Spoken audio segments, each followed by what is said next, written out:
안녕하세요. 훈민정음을 활용하여 세계의 모든 소리를 글자로 표기하고자 하는 고재윤입니다. 오늘 여러분들과 함께 살펴볼 내용은 우리말에 들어온 일본인들의 언어학 체계 그리고 그 영향들이 어떻게 오늘날에도 전해지고 있는지, 그걸 극복하는 원리는 세종대왕은 해결해 놓지 않았을까라는 관점에서 살펴보고자 합니다. 그래서 맨 뒤에 세종대왕이라면은 Spurs 이 발음을 어떻게 표기했을까 하고 연관시켜서 설명해 보도록 하겠습니다. 먼저 살펴볼 내용 중에 하나가 국외음화라고 하죠. 학창 시절이거나 혹은 학생 여러분들의 경우에는 현재 국어 교과서를 보면 이 내용들이 굉장히 중요하게 다뤄지고 있다는 것을 볼 수 있을 것입니다. palatalization이라는 좀 어려운 발음이죠. 이 표현입니다. 그러니까 여기서 palatal이라는 단어의 중심을 가지고 생각을 해보면 이 소리가 이제 어디에서 나는 소리로 되는가 하는 거예요. 자, palatal로 분류할 수 있는 단어 소리가 무엇이냐면은 지읒과 치읓입니다.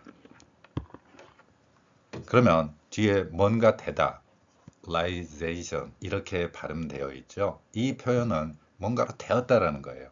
원래는 그 소리가 아니었는데 실제 생활에서 보면 혹은 사용할 때 보면 이 소리들이 지읒과 치읓으로 나더라라는 거예요. 실제 사례를 보면서 한번 살펴보겠습니다. 사례로는 우리말에서 이렇게 굿이 이렇게 표현했지만 여기 받침의 디귿 소리가 지읒으로 바뀌죠. 훈민정음의 가장 뛰어난 원리 체계이기도 합니다. 이 체계인데 받침 글자예요. 이 받침 글자 원리를 중요성을 잘 모르겠다 그러면 다른 동영상, 제가 올려놓은 동영상을 좀 봤으면 좋겠습니다. 소리의 호흡 단위로서는 받침 글자입니다. 알파벳은 왼쪽에서 오른쪽으로 가로 쓰기만 합니다. 알파벳을 뭐 밑에 받침으로 막 만들고 그러진 않잖아요. 같은 음소 글자이긴 하지만 알파벳은 단순하게 여기 위에서 보듯이 그냥 왼쪽에서 오른쪽으로 그냥 써갑니다. 그렇지만 우리는 소리를 받침, 이 받침 원리를 여러분들은 이해하고 있을 것이라고 생각합니다. 자, 다르죠. 그런데 이 소리들이 디귿이었던 원래 소리가 지읒으로 난다라는 거죠. 그 다음에 해도 이 발음이 해도 지로 이렇게 디귿이었던 소리가 지읒으로, 그 다음에 갓 이렇게 치읓 소리로 바뀐다라는 겁니다. 실제 생활에서 그렇다는 거예요. 그러면 이 원리 체계를 그대로 살펴보자고요. 자, 디귿이 지읒으로, 티읕이 치읓으로. 뭐 명백하죠. 증거도 있고 그 원리도 있고요. 그 다음에 잇몸, 혀끝 이런 소리들이 드트를 여러분들이 소리를 내보면 어디에서 소리가 나냐면은 잇몸 끝, 이게 혀끝 이 부분이 닿는 윗천장에서 소리가 나는 것을 볼 수 있습니다. 그런데 이 소리가 입천장 소리로 바뀐다는 거예요. 이 이론 체계에 오류가 있다는 이야기는 아닙니다. 이건 뭐 다른 언어에서도 존재하니까요. 그런데 제가 이제 여러분들과 함께 살펴볼 내용은 그겁니다. 언어의 표현에서 역사적으로도 관찰할 필요가 있잖아요. 우리가 춘향전이라고 하는 그 고대 소설이 있는데 그 글자를 보면 된, 전, 전 이러한 글자들의 변화도 볼 수 있습니다. 그러면 역사적으로 보더라도 우리의 그 소리, 우리의 소리들이 글자를 표기할 때 이렇게 바뀌었다라는 거죠. 그리고 이걸 국외음화로 이제 정의를 하고 있는데, 그래요. 뭐 이론적으로 그렇다라는 이야기입니다. 충분히 타당성이 있죠. 자, 국외음화가 잘못됐다는 이론 아닙니다. 그런데 이 소리들을 가만히 보면 왜 지읒과 치읓이 소리로서 중요한 역할을 했는가 하는 거죠. 자, 훈민정음 창제 이전으로 조금 되돌려 보겠습니다. 우리의 이 논의를 좀 전개하기 위해서는 훈민정음 창제 이전이라는 거죠. 그러면 훈민정음 창제 이전에 우리가 일본의 그 언어를 전달해주고 우리의 소리를 전달해 줄 때 훈민정음 표기가 없기 때문에 어찌 보면 중국어 발음을 대부분 원용한 형태를 전달했을 것이라는 거죠. 그리고 실제 제가 다른 동영상에서 올려드린 것처럼 중국어 발음들, 일본인에게는 우리 한국어 발음도 외래어나 외국어지만 우리의 관점에서 보면 중국어 발음도 우리에게는 또 외래어나 외국어죠. 그러니까 그거를 그대로 이제 보통은 흉내를 냈을 것으로 보이고요. 그러면 한자어를 한 보자는 얘기예요. 지금은 이 글자가 우리는 전이라고 발음을 합니다. 자, 그러면 이전에 훈민정음 창제 이전이라면 디귿 소리였겠죠. 춘향전에서 보듯이. 그런데 세종대왕의 놀라운 그 언어 능력이죠. 우리의 훈민정음 표기에 시옷, 지읒, 치읓의 그 미세한 차이를 구별하는 글자를 개발해 냈고 이것을 담았다는 겁니다. 세종대왕이 글자를 만들 때도 같은 원리예요. 시옷이라는 글자에다가 한 획을 더 그으면 지읒이 되죠. 그리고 거기 위에다가 한 획을 더 그으면 치읓이 됩니다. 놀라운 소리 원리예요. 그리고 여기에 덧붙여서 반침 글자가 있습니다. 영어 발음 중에서 저는 제가 개발한 글자 표기에서는 영어의 Z 발음을 이 표기로 하고 있는데 이 글자의 원리들을 보면 공통적인 영향들을 그대로 가지고 있어요. 자, 바꿔 말하면 원래 중국어 발음에서 디귿 소리였던 것을 세종대왕은 우리말에서는 시옷, 지읒, 치읓과 같은 이러한 미세한 차이로 구별해내는 글자 표기를 개발해냈고 그 소리는 한국인들의 소리에 있었다는 겁니다. 자, 중국어 발음을 한번 보겠습니다. 이 전기전자, 번개전자 이렇게 보통 하죠. 자, 이것이 이제 중국어 발음에서는 디귿 발음 그대로 유지되고 있죠. 티읕 발음도 그대로 유지되고 있습니다. 그리고 일본어 발음에서도 그대로 유지되고 있죠.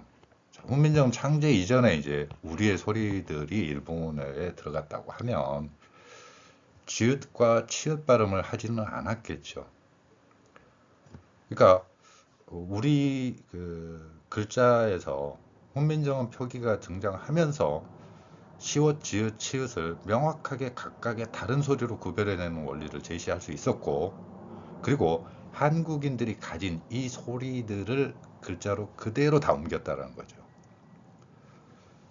조금 어려운 논리니까 여러분들이 그동안 배워왔던 어떤 이론 체계, 그리고 여러분들이 뭐 존경하면서 따랐던 어떤 교수들이라든가 이런 분들, 그럼 국어학의 무슨 원로 이런 분들의 논리 체계하고는 좀 다른 부분이 있기 때문에 여러분들이 쉽게 이게 받아들이기 어려울 거라는 사실도 압니다. 하지만 오늘날 여러분들의 그 언어 능력을 볼 때 분명히 당시, 그러니까 우리의 언어 표기가 일제강점기를 거치면서 변화되는 그분들의 언어학 수준은 뛰어넘는다고 저는 보기 때문에 한번 실제로 당시에는 외국인들을 접하기도 어려웠고 일본 사람들이 그런가 보다 하니까 그렇다고 믿고 맡겼겠죠. 자, 일본어 발음에서는 그대로 바뀌지 않고 있는 상태고요. 그 다음에 세종대왕은 이러한 소리를 구별해냈다라는 거죠. 자, 그러면 국외음화를 왜 일제강점기 때 그 오구라 신베이와 같은 사람이 서양에 있는 이론 체계 중에서 들여와가지고 그럼 오구라 신베이 제자들은 우와 대단 원리 체계 앞에서 제가 보여드렸잖아요. 그러면서 그걸 또 무슨 신념처럼 믿어가는 거죠. 자, 국외음화 굳이 왜 이런 내용으로 한번 살펴보겠습니다. 이 국외음화는 우리말에서는 받침표기라든가 글자에서 소리 변화가 있기 때문에 그걸 표현해낼 수 있는 거고요. 일본어를 살펴보자는 거예요.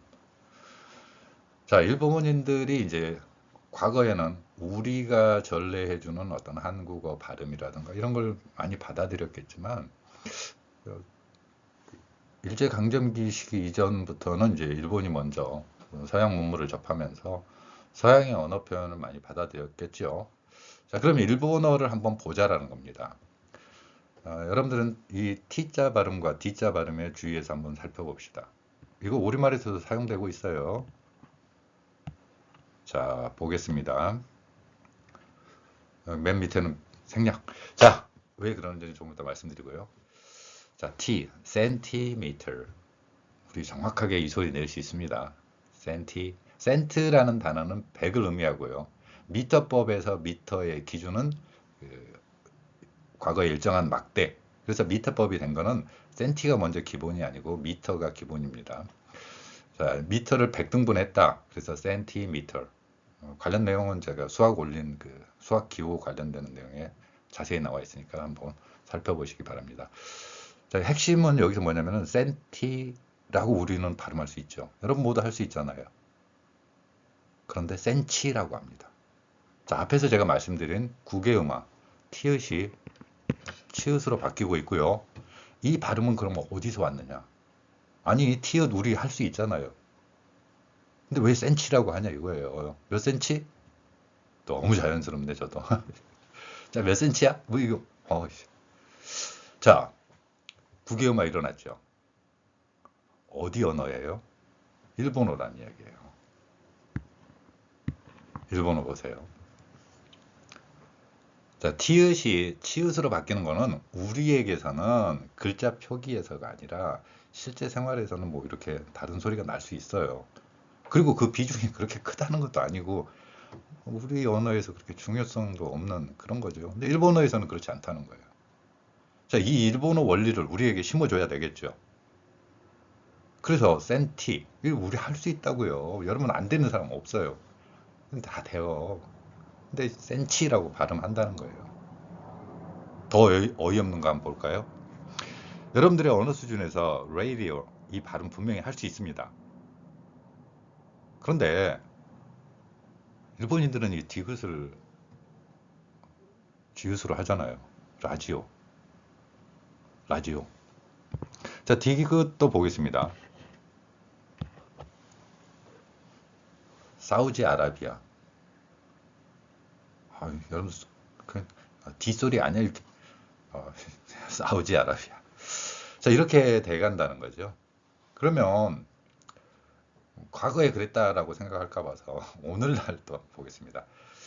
그 러시아의 대통령 이름 있죠. 러시아의 대통령. 여러분들은 뭐라고 합니까? 푸틴이라고 합니까? 푸친이라고 합니까? 물론 러시아 발음의 원어민을 일본인들이 그렇게 발음한다 그러면 좀 뭐 할 말은 없어요. 제가 러시아 발음 들어보니까 치읓 소리가 약간 섞인 것 같긴 해요. 여기 표기해 놨습니다. 제가 지금 이제 다양한 외국어 중에서 준비된 거는 영어, 일본어, 말레이, 인도네시아어 이 세 개를 중심으로 하고 있습니다. 왜냐하면 그 원리가 다 있는데 일본어는 우리에게 너무 영향을 크게 끼쳤고 말레이, 인도네시아는 1900년대 초에 문자 개혁을 했잖아요. 그러면 알파벳으로 바꿨는데 그 알파벳으로 바꿨을 때 과정을 여러분들께 제시하고 실제 그렇게 이제 알파벳으로 바꿨을 때 어떤 영향이 있었는지 그리고 어려움은 무엇인지 그걸 살펴보기 위해서 여러분들께 함께 제시하고 있는 겁니다. 자, 그러면 푸친이라고 하고 있죠.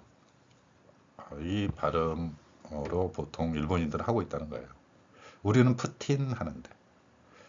그 다음에 일본인들에게는 아까 제가 앞에서 이건 조금 이따 하겠습니다. 그러니까 일본인들은 뭐 이렇게 거의 표기하지는 않는데 다른 발음으로 합니다. 자, 그런데 우리가 스티로폼 그 플라스틱이죠. 그 분리수거 할 때 이거 해야 되는 거 있잖아요. 그 여러분들은 뭐라고 합니까? 스티로폼입니까? 스티로폼입니까? 이게 독일어의 영향도 있기 때문에 애매해서 제가 일본어 표기까지는 안 해놨습니다.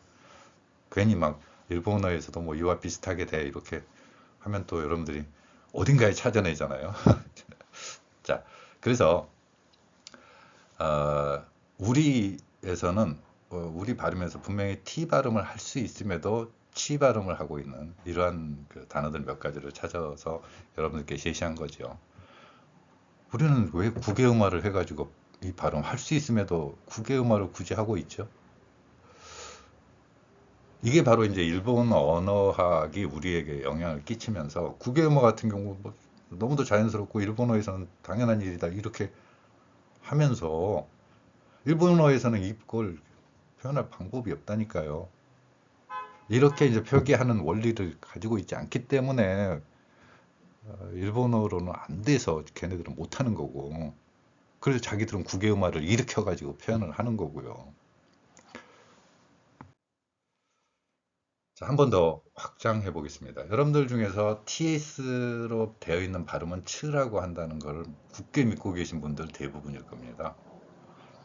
제가 이런 다른 이야기 한다 그래서 또 제 말을 믿겠습니까? 뭐 듣보잡 당신이 뭔데 이렇게 되는. 자, 국외음화를 확장하면 T가 들어간 이 발음을 츠 발음으로 하겠다. 언어학 원리 중에서 저 TS로 표현되는 글자를 발음에 츠 발음이다. 이렇게 한 언어학자도 있습니다. 그건 그 언어학자의 이야기고요. 우리가 이제 흔히 착각을 하고 있는 몇 가지 사실 중에 하나가 발음 기호가 무슨 고대부터 나와가지고 이렇게 한 것처럼 생각을 하지만 그냥 그 듣보잡 언어학자들의 이론 체계예요. 여러분들 중에서 그 발음 기호 만든 사람 누군지 아세요? 모르잖아요. 옛날부터 있었던 거 아니야? 17세기부터 시작이 됐어요. 언어학자들이 이제 전 세계에 많이 어, 존재하는 언어들을 생각을 해내면서 그 글자들을 어떻게 담아내고, 또 더 놀라운 거는 영어 발음이 그 18세기 무렵에 이제 보통 언어학자들은 Great Vowel Shift라고 표현하기도 합니다만은 대모음전이라고 옮기면 한자로 옮기면 그런 표현이 되겠죠. 모음이 갑자기 흔들려 버렸어요. 그러니까 A라는 글자를 놓고 R로도 읽기도 하고 어로도 읽기도 하고 A로도 읽기도 하고 이러한 상황이 발생한 겁니다. 글자하고 소리가 안 맞아요. 여러분 스스로 경험하는 거잖아요. 안 맞아요. 그래서 이거 어떻게 해결해? 그래서 나는 저 소리를 이렇게 표현해 볼 거야. 세종대왕이 하듯이 이렇게 내가 발음 기호라는 걸 만들어 가지고 실제 소리 똑같게 해볼 거야. 뭐 아주 그냥 많았죠. 제가 자주 보는 그 책 중에 하나가 그 언어학자들이 이제 언어의 세계 각국의 언어들이 어떤 특성을 갖는가 하는 내용이에요. 거기에서도 보면 이 언어학자들이 정말 수십 수백 명이 자기 주장 많이 합니다. 그때 이제 등장한 이 발음 기호라는 거예요. 그래서 발음 기호를 썼는데 저도 이제 발음 기호 그들이 만들어 놨으니까 그걸 통해서 서양 언어학에서는 표기를 하고 있죠. 자, 그러면 츠라고 하는 거 여러분도 확신하고 있나요? 그럴 겁니다. 자, 그래서 오늘은 좀 제 논리를 좀 받아들이기 어려워하는 표현이기도 한데 이 스포츠 이 발음을 한번 가져왔습니다. 자, TS는 현재 우리는 스포츠라고 하고 있고 일본어에서도 스포츠 이 발음 제가 일부러 일본어는 좀 흘리는 거예요. 자, 스포츠 이런 발음을 하고 있죠. 그러면 이제 실제 소리를 한번 보자는 거예요. 이 소리가 어떻게 해서 저렇게 나왔을까? 그리고 세종대왕이라면 본민정음의 기본 원리에서는 어떻게 했을까 하는 거죠. 제가 이런 글자 표기를 하면 무슨 과거, 구시대 이렇게 하는데 그런 논리가 바로 일제 강점기에 형성된 논리예요. 세종대왕의 글자 표기 원리를 개무시하고 이게 확 진짜 어우 씨. 자, 보겠습니다. 하나씩 하나씩 살펴볼 거예요. 알파벳은 왼쪽에서 오른쪽으로 글자 표기를 합니다. 자, 이 글자들을 발음 기호로 나타내면 S는 우리말의 시옷 소리가 될 거고요. P는 P로 표현했죠. 자, 그러면 이 발음 기호의 한계인데 실제 영어 발음에서 여러분들 앞에서 제가 분명히 Spurs 이렇게 발음했기 때문에 예민한 분들은 아마 들었을 겁니다. 저는 P를 뭐라고 했습니까? 쌍비읍으로 소리를 냈죠. 이 원리가 있는데요. 아까 앞에서 말씀드린 것처럼 국외음화의 원리처럼 어떤 글자가 소리가 날 때 이렇게 다른 소리. 여러분들은 피는 무조건 피읍이라고 생각하지요. 안 그런 분들도 많이 있어요. 실제 들어보니까 그렇더라 해가지고. 자, 그래서 피를 피읍이 아닌 쌍비읍 소리. 세종대왕의 위대함이에요. 발음 기호는 피로밖에 못 나타내지만 세종대왕은 이 소리를 아마 쌍비읍으로 생각했을 것이라는 겁니다. 자, 이해되시나요? S 뒤에 오는 P 소리는 영어에서 쌍비읍 소리다. 그 사전에서는 왜 안 해놨나요? 사전 만든 사람들이나 언어학자들이 변명거리가 하나가 있습니다. 스포 이렇게 하건 스포 하건 그 의미 차이 없잖아. 뭐 못 알아먹는 거 아니야. 알아먹어 다 알아먹어. 이거를 이제 변별음이라는 언어 이론 체계를 등장시키는데요. 변별음이 아니니까 표기 안 하는 거야. 그럴듯하게 여러분들 속아 넘어갑니까? 훈민정음은 가능해. 그건 당신들 발음 끼우니까 안 되는 거야. 훈민정음에서는 이거 쌍비읍 소리 낸다 다 될 줄 알아. 이씨. 이렇게 되는 거예요. 자, 여기에 모음 하나가 들어가 있습니다. 오 발음이죠. 오로 표현했습니다. R은 리을 소리에 가깝죠. 물론 이게 좀 다른 상황에서는 이 R 소리가 좀 복잡한 소리인데 이것도 제가 친절하게 아래 동영상 보면 있습니다. 자, 그 다음에 T는 티읕, S는 시옷. 여러분들 영어 공부하신 분들, 기본 가지고 계신 분들, 그리고 엄청나게 영어 잘하시는 분들 다 이거 눈으로 보자마자 다 확인됐죠. 자, 이제 이 소리를 훈민정음의 글자 원리로 한번 가보겠습니다. 가장 핵심적인 가치는 모음이 하나입니다. 모음 오가 하나고요. 나머지는 자음이 그냥 앞뒤로 빽빽하게 붙어 있잖아요. 다시 한번 생각해 볼까요? 이게 왜 중요한가 하는 거예요. 모음이 왜 세종대왕은 소리라는 것은 근본적으로 사람이 숨 쉬고 내쉬는 과정으로 본 겁니다. 이걸 한자로 표현하면 호흡이에요. 호흡. 제가 음파로서도 분석한 그 도표를 보여드린 적이 있는데 우리의 소리라는 것은 굉장히 과학적인 원리로 나옵니다. 숨을 내쉬고 들이마시는 과정에서 소리가 나와요. 너무 당연한 이야기를 왜 어렵게 하지? 이렇게 생각하실 수 있는 너무 당연하잖아요. 자, 숨을 들이마시고 내쉬고 그러면 꼭 저한테 하는 이야기가 있습니다. 들이마시는 소리도 있어요. 들이마시면서 내는 소리 있어요. 방금 들려드렸잖아요. 자, 이런 소리 쓱 아니면 뭐 이런 소리들 이거 사람이 내는 소리예요. 그런데 세종대왕은 이제 이러한 그 모든 소리를 표기해낼 수 있다고 했고요. 자, 그러면 이 소리 호흡은 무엇을 통해서 이루어지냐면 모음을 통해서 이루어집니다. 자, 모음이 하나지요. 그러면 한 번의 호흡이라는 겁니다. 한 번의 호흡은 하나의 글자를 의미해요. 여러분들과 함께 이 발음을 한번 해보겠습니다. 한 번만 숨을 쉬는 거예요. 어떻게 숨을 쉬냐면은 그대로 가는 겁니다. spurs, spurs. 여러분도 한번 해보세요. 자, 스에서 시작해서 뿔, 이 R 발음은 거의 약하게 됩니다. 받침 두 개 있는 거 여러분들 이해하잖아요. 세 개씩이나 있네. 이거 거의 붙습니다. spurs 이렇게요. 여기에 담긴 원리가 바로 세종대왕이 훈민정음을 창제하면서 그 소리들을 더하거나 빼는 거 없이 이제 일본어로 가보겠습니다. 여기까지 포함을 한다면 4개의 소리입니다. 4번 숨을 쉬면서 소리를 내야 되는 거예요. 영어는요.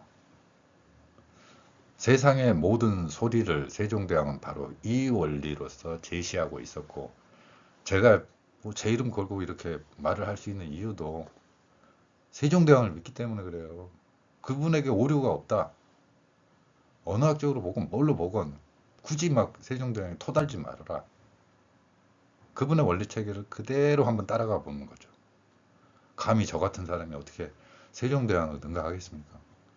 근데 일제강점기 때 이런 이런 그 많은 사람들이 희한한 논리 막 들어가고 그 논리를 그대로 듣다 보면 뭐 이런 쪽으로는 그런 것 같아요. 증거도 있어요.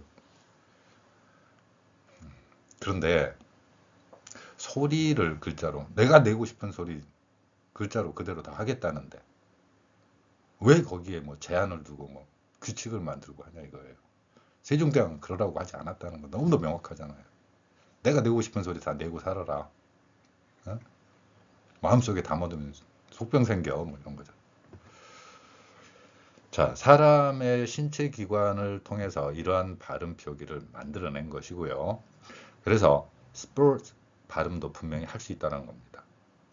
우리의 언어 체계를 보면 분명 굉장히 많은 소리를 낼 수 있습니다.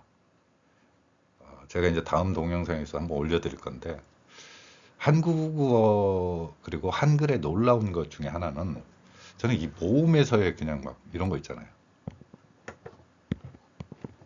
의 발음 들어가는 거, 밍, 잉 뭐 이런 거라는가. 이런 소리들. 자, 이걸 글자로 표현하면 읽어요. 이렇게. 놀라운 한국인들의 언어 능력. 영어로 의 발음 표현하려면 그냥 뭐 바지에 오줌 지려요. 이거 진짜 의 발음을 선생님이 의 발음을 영어로 어떻게 표현해요? 묻지 마 이씨. 나도 몰라 이씨. 이렇게 되는 거죠. 자, 그래서 한국어와 일본어의 원리를 보면 원래 어려워 보이죠. 어려워 보일 뿐이지 굉장히 과학적이에요. 근데 이렇게 해야 되는데 일본인들의 원리체계 그리고 그걸 또 받아 적을 수 있습니다. 일본 발음 다 받아 적을 수 있어요. 제가 좀 여담이지만 그 이제 다른 외국어 세계 모든 언어를 표기하기 위해서 연습할 때 일본어 3시간 걸렸어요. 고민할 게 없어요 그냥. 그렇죠. 일본어 3시간 걸렸고 물론 제가 이제 이 일본어는 전공이 아니기 때문에 정규 교육으로 막 이렇게 하는 게 아니에요. 저는 그러니까 영어하고 일본, 그러니까 말레이 인도네시아어, 그다음에 독일어 이건 뭐 대학원에서 너무 필요해가지고 제가 할 수밖에 없었고요. 그래서 이제 이런 거의 이론 체계는 제가 빠뜨렸네요. 프랑스어. 그래서 제 여러 개 나라 할 수 있습니다. 그리고 제 친구가 또 아랍인. 그래서 아랍어도 좀. 자, 어쨌건 그 여러 가지 그 원리 체계가 이렇다라는 거죠. 그러니까 우리의 훈민정음 표기의 기본 핵심 가치는 이러한 언어 표현을 소리에 집중해서 과학적으로 호흡에 맞춰서 글자로 표기했다는 겁니다. 그런데 일제강점기에 이제 세종대왕이 만들어 놓은 글자의 기본 원리, 제 글자가 어려워 보이고 이렇게 글자를 표기하니까 막 무슨 구닥다리 옛날 거 아니야 구시대 뭐 이렇게 그런 논리가 바로 여기서 생긴 거예요. 이 사람들. 그래서 제가 맨날 하는 이야기 있죠. 외래어 표기법. 외래어 표기법을 만들 때 기본 틀은 일본 사람들이 잡았대잖아요. 그 증거로서 자기들 남겨놨어요. 외래어 표기법 초안 찾아오서 한번 읽어보세요. 뒤에 가면은 뭔 소리 하는 거야 싶겠지만 앞에 일본 사람들 언어학을 그대로 받아들였다. 이런 원리 체계가 있습니다. 그리고 이것이 우리의 주류 언어학으로 등장했고요. 그래서 우리의 국어 교과서에서도 국외음악, 뭐죠? 두음법칙 뭐 이런 거. 자, 세종대왕은 그러라고 한 게 아닙니다. 세종대왕의 훈민정음에는 감히 누구도 쉽게 손댈 수 없는 굉장히 놀라운 과학적 원리와 음소 표기를 받침 표기로 변환시키면서 그 사람의 소리 호흡 그리고 이 소리 호흡은 우리가 사는 삶을 그대로 담고 있습니다. 우리의 생활이라는 게 그냥 보면 그런 거잖아요. 하늘 아래에서 땅 위에서 사람들과 어울려 사는 것. 이 과정에서 나는 숨을 쉰다. 그리고 그 숨을 글자로 표기한 거죠. 자, 오늘은 우리말에 들어온 일본 언어학의 원리를 살펴보았습니다. 여러분들이 믿기 힘든 내용들도 혹은 믿어지지도 않는 그러한 원리체계, 어떻게 한국인이 일본인들 흉내내고 막 이렇게 이런 체계 했을까 하는 거 쉽게 받아들여지지는 않을 거라고 생각합니다. 저도 그 상황은 알고요.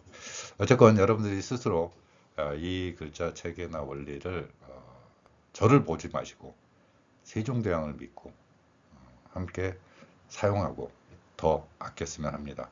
감사합니다.